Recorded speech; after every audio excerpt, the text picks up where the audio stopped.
So spring and summer means it's convention season.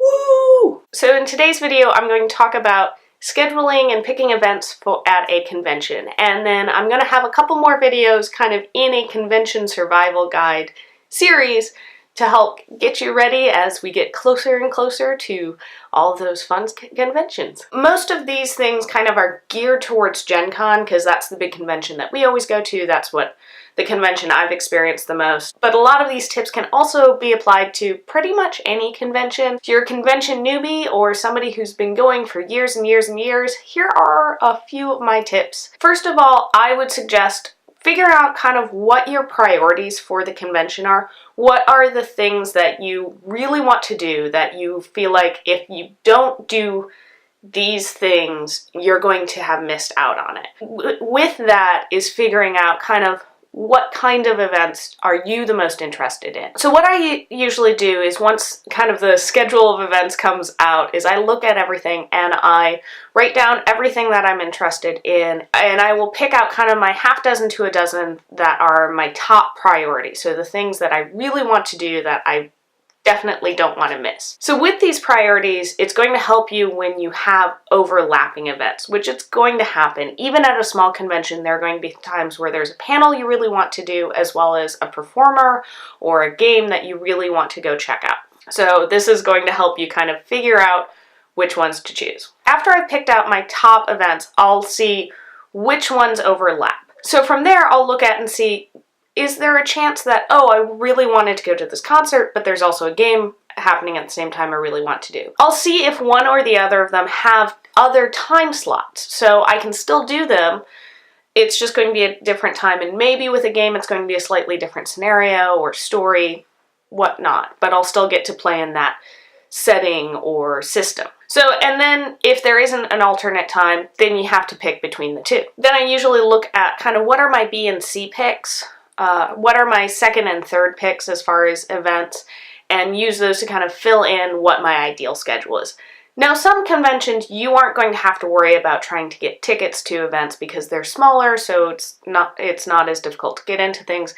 Things like Gen Con, your schedule is going to be pending whether you get tickets to events. So some of the schedule might be left up to, putting it all in at noon when the scheduling happens and seeing what you get. So I'll have all this stuff planned out, but also I will usually write down a few extra events that I haven't signed up for, and things especially like panels that you can just pop in for free.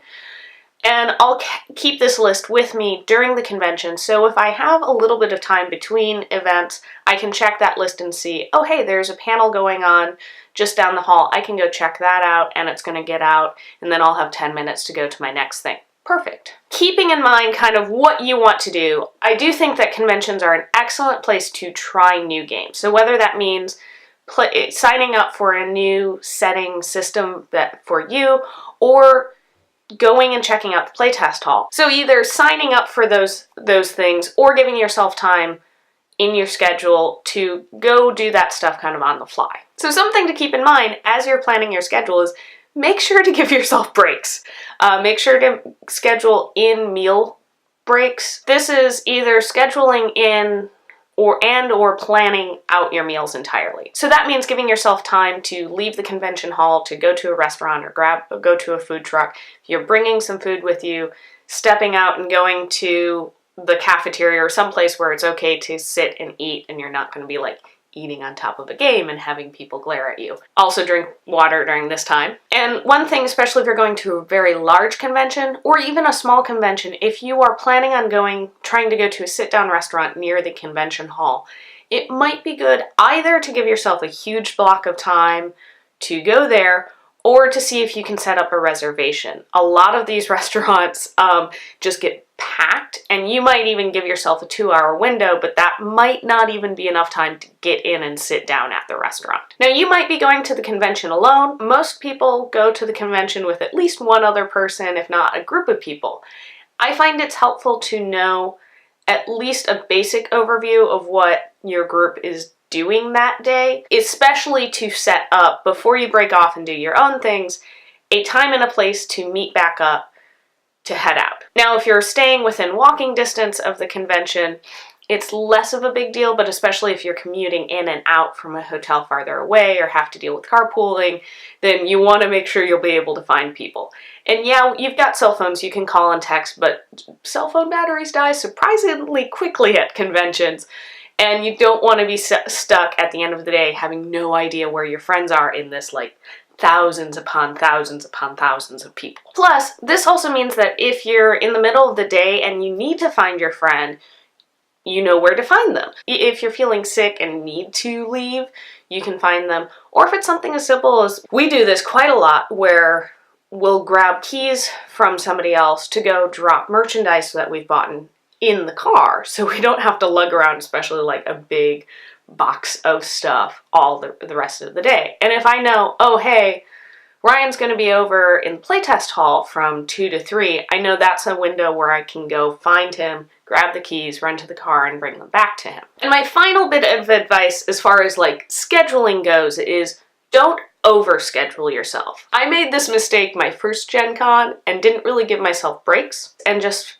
got overwhelmed. So it's number one, you get overwhelmed. Also, you'll probably want to take some time and wander around the dealer hall, check out some new games, comics, artwork, stuff like that. Or allowing yourself time to stop and chat if you run into a friend at the convention, or, you know, hey, there's a group of people playing a pickup game randomly. So scheduling in some free time, some time that's you can do kind of whatever. Final bit of advice, and this is a little bit more focused on Gen Con than other things.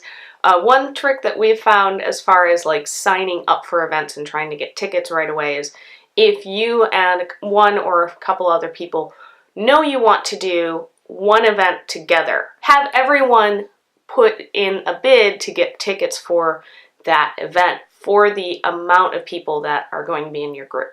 So if it's, say, Ryan, myself, and 2 other friends all want to play in this one game, all 4 of us would request 4 tickets. It gives you a little bit higher chance, and then if one person gets it, great. If 2 people get it, then you figure out who is it that's going to actually reserve those tickets, and who is it that's going to say, okay, I'll move that off of my list so other people can get in there. It raises your chance of actually getting in, and it also means that if one of you gets a ticket, all of you are going to get a ticket. So that's it for the scheduling part of the con survival guide. If you have any tips for scheduling and picking events at conventions, let us know down in the comments below so we can all kind of get better and do the stuff we want to do at conventions. Yay! And if you're going to Gen Con 50, let me know down below and maybe we can try and have a meetup or something. Alright, that's it. Don't forget to like, share, and subscribe, and we'll see you next time on Roll for Initiative. Bye!